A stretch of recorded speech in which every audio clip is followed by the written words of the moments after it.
Hello friends, welcome to my channel, My Motherhood Studio. In today's video, I'm going to share with all of you that how you can set up an effective study space for your child at home.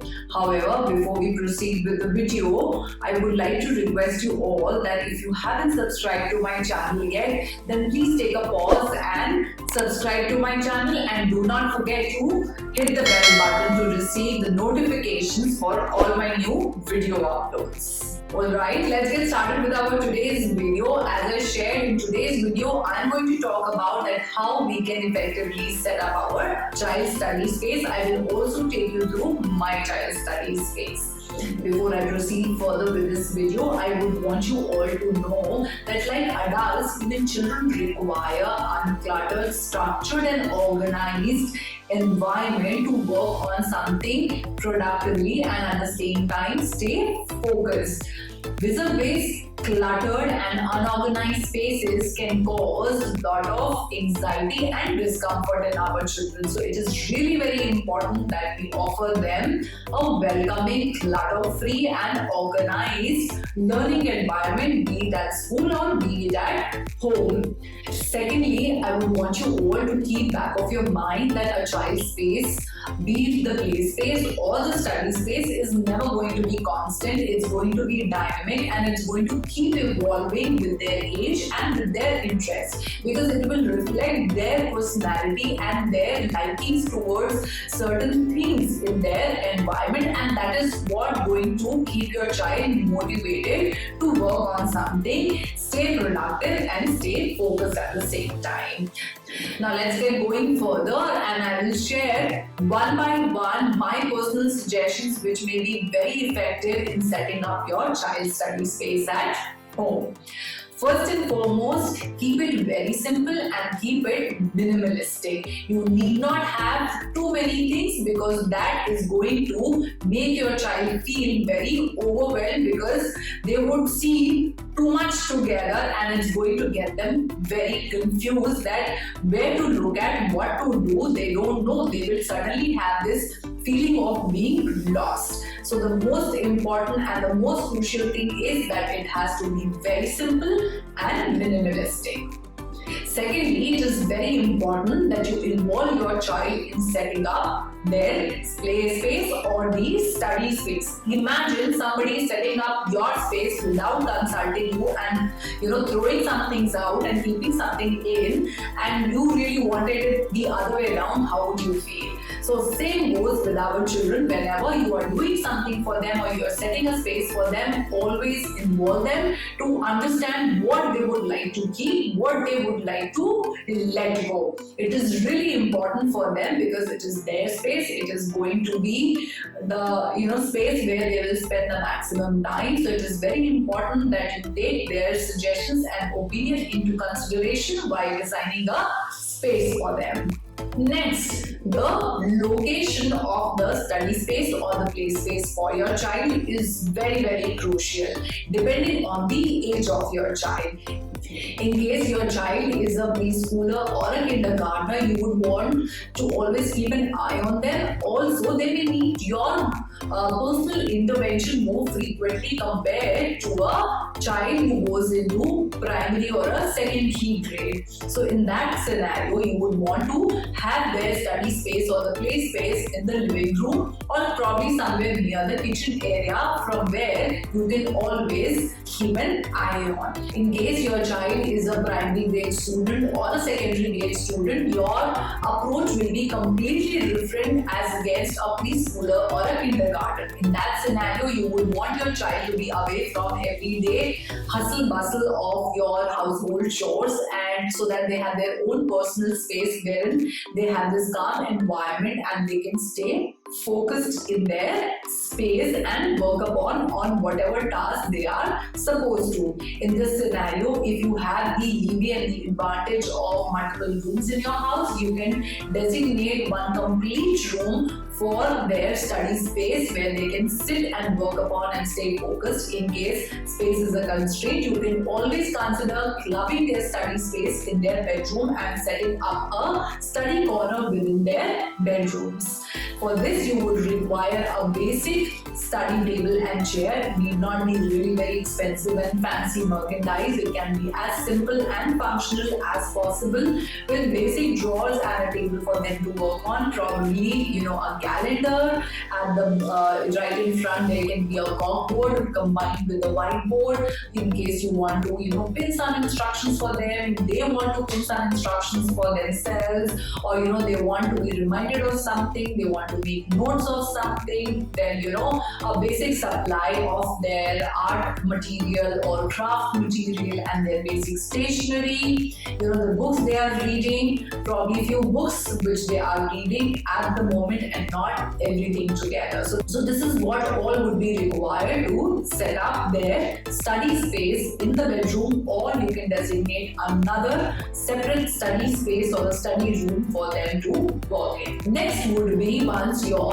area or the study space is being designated, next comes is what things should go onto the table or onto their study table or onto their study space or environment. As I shared, it can involve a whiteboard or a corkboard, a calendar, or probably a globe for them to study. If they're studying geography or they are learning about different countries, then it is really important tool for them to use. However, please stay mindful and have only things in their vision which are very, very essential and is needed at that point of time. Depending on the unit of inquiry, what is going on in your child's school, or whatever subject or topic or themes which are going on in your child's school, you can correlate or work upon the essentials along with your child and have them planned and placed in the study space of your child. But those need to be super essential items which they would be working with on daily basis. Another very crucial aspect which you need to consider while designing your child's study space is the lighting in the room. The lighting need not be too less, because that would lead to drowsiness and the feeling of being sleepy all the time in your child, and at the same time it should not be so harsh that it start hurting their eyes. Preferably, there should be enough natural sunlight coming into the room. So if you have the window, for example, in my study space or in my study room, the window is this side, my study table is this side. I have purposely not kept the study table in front of the window, because when my child will sit to study, it may happen that the focus goes right outside the window in knowing that what's happening outside, because the outside may look more interesting. So the study table should always face the wall and not the window, but at the same time there should be enough provision for natural light coming into the room, so that there is sufficient light for your child to work in, and the room is not too dark and dingy and too overtly lit up to hurt their eyes. Last but not the least, then we need to have the art supplies and the other basic stationery, as I shared with you all, very much in the proximity, so that the child doesn't have to get up and keep running all the time looking for the stationery. Things should be readily available to save their time, energy and effort. But at the same time, we need not have the gadgets being put up at their study table. Currently, you can see there is a laptop lying in here, because me and my daughter, we share our study spaces. It doubles up for my workspace and my child's study space. So when she's at school, this study I use as my workspace, but when she is home, she uses it as her study space. So whenever she's around, I usually avoid having any sorts of gadgets like phone, tablet or laptop at her study table until and unless she has a task from school which she needs to work upon and she requires that gadget for the same. So these are my suggestions for you to consider while you plan the study space for your child. I would probably have them list down here on this screen for you to have a quick review. Now I will take you through my child's study space and how I have organized it. However, I would just like to let you know that I have clubbed my child's reading space and the study space together, and I have this one room being dedicated for her as a study space because I had a privilege of a spare room. We recently moved from Tokyo to Singapore, so here we have the privilege of having a spare room for my daughter, which we converted into her reading zone and her study space club together. And since I have recently, organized this room for her, I thought this would be best time for me to share with you all that what all went in or what all I have put together in her study space. Let me take you through her study space. So let me take you through our study space at home. This is how we have organized it. This is, as I shared, that I have a spare room, so I have completely converted this room into her study space and the reading corner, as you can see. I will take you through each and everything. I will start with the study table probably first, and you can see, as I mentioned, that we have the window this side, so there is sufficient light, plus we have one light on the ceiling. So during the daytime it's perfectly fine. However, in the evening we are feeling that the light is little less, and we are planning to invest into a table lamp for her, so that when she's sitting and studying she can have sufficient light for herself. We felt that in the evening the light is not enough for her to read. So as you can see, this is the study table. So you can see we have a calendar on the wall here. There is a whiteboard I have invested into, so the whiteboard has at the bottom the corkboard as well. Then I have a globe to complement her learning. This is a book, a wonderful book rather, as the name suggests, Incredible Journey. It's an incredible book by Lewison Wood. It's a beautifully illustrated picture book by Sam Brewster. Please do have a look. It talks about discovery, adventure of a child traveling the world. Then here is a basket for her wherein we have these drawing sheets, some of her registers to work on, since today she has to complete her piano written work. I have this book over here. We are working on multiplications right now, so we have a book over here. Then these are her notebooks wherein she works upon. I have my laptop over here because it's daytime and I'm using the space to work. This is our art cart which we have recently organized. I got this cart from an e-commerce platform called Shopee, which is quite popular over here. So this basket is plastic, the frame is metal, and you get something similar in IKEA as well. So you can think of investing into something like this, because this makes life little easy and sorted, because you have all your supplies put together right in front and very easily accessible for the child, instead that your child opening drawers and digging the drawer for every little thing. So this makes life much simpler, and it does not really clutter the drawers. I got these dividers to hold her pens and pencils easily from, there is this store called Japan Home over here. So here we have collection of some pens. Her father loves a lot of pens, so that's how we have a lot of pens put here. There are some pencils. This pencil is a tripod grip pencil from Kumon. Works very wonderful. She really likes writing with this compared to the other regular pencil, because it helps her really hold the pencil well. So over a regular pencil she prefers this tripod grass pencil. Then we have a ruler over here. We have few pencil colors over here, and lately we organized all our colors like this. You will see these round things. These are nothing but the toilet rolls being cut into halves, so that we use this for organizing. And there is a small tray underneath. Then we have our scissors, stapler, then paper cutter, some glitter glue, and this device which we use for punching. So usually when we make bookmark or we have to file some papers, this comes very handy. Then here there are some brushes for her to paint.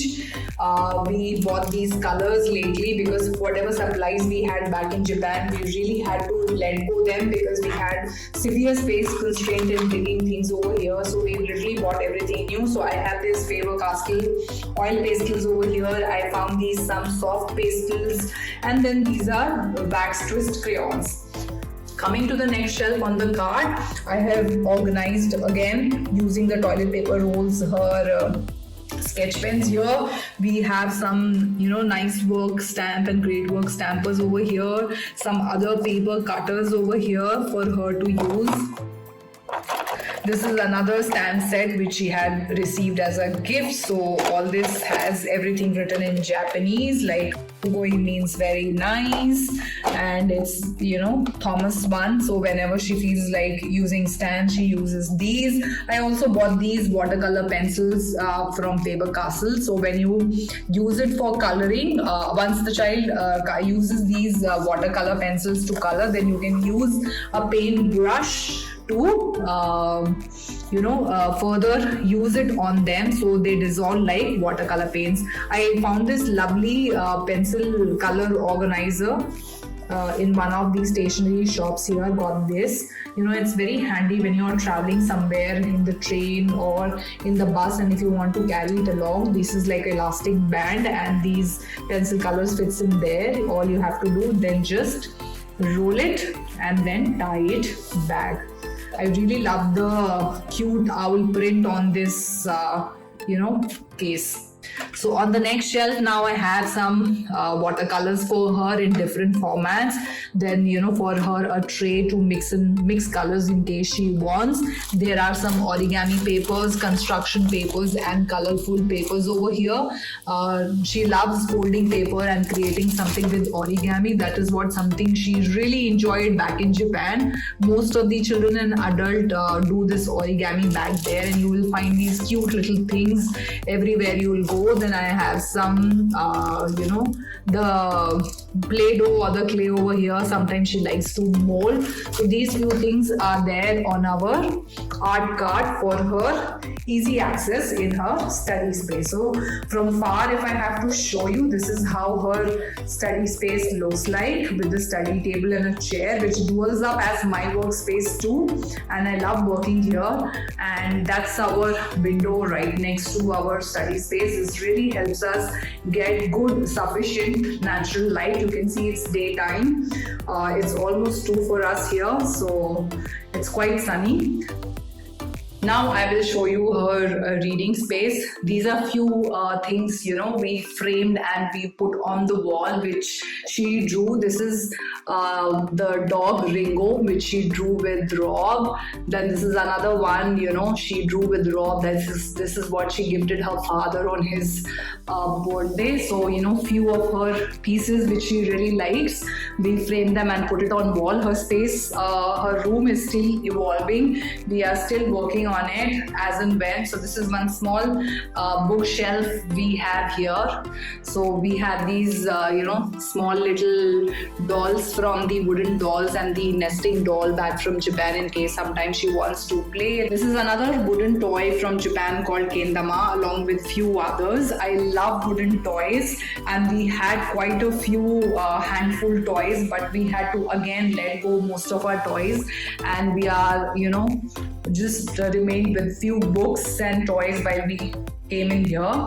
But all that fine, we are building up our space all over again. So this is her book corner. Some of the books from Indian authors what we could manage to bring back with us are kept over here. Quite a few books she has read from these, but there's still some which she's yet to read. These are our books from the library at the moment. She's loving to explore more about dogs at the moment. She really wants dog as a pet, but I cannot really manage one. But so far we've told her that you need to read and learn more about dogs and how you can take care and look after dogs. So that's what she's been up to. And here is her reading space. So we have thrown in some cushions and her plush toys, and this is like a small bed which our landlord gave us. So here she is. I usually keep a book or two over here for her to explore and read. So this is how her reading corner precisely looks like, with a small bookshelf and a place for her to rest. I've also put these flower lights on her bed. So evening we usually light that up to have the space give a feeling of more coziness. So we also play sometimes peaceful music for her in the background in the evening while she's reading. So it sets the environment and encourages her to be focused and read and enjoy her reading time in her room. So I'll take you through the room overview once. So this is how our room is. You saw that stand fan because Singapore can get really hot and humid, so we have a fan and aircon both in the room to maintain the temperatures as and when whatever is needed we use accordingly. And this is how her study space looks like overall. So that was my child's study space and reading space at home. This is how we function and she functions, and we keep evolving. Our study space has been changing, right from the time she was a toddler to now, when she is a grown-up child who's become very independent. So it has been very dynamic, and also because we keep moving, so depending on things which are readily available to us, we try to use and adapt those things into our environment so that we really don't have to invest and spend too much money in setting up this space from scratch, because when you move from one place to the other, you have to let go a lot many things. So we try to keep our environment as minimalistic possible, but at the same time quite efficient and effective and productive. So this brings me to the end of this video. Thank you so much for being with me in this space and resonating the same thoughts. I would love to hear from you. As I said, please do not forget to share your suggestions and feedbacks in the comment section of this video. I would love to hear from all of you. So stay tuned. Do not forget to subscribe to my channel and hit the bell button so that you get notifications for all new uploads. And stay tuned for the next video coming up soon. Thank you so much for watching today's video once again.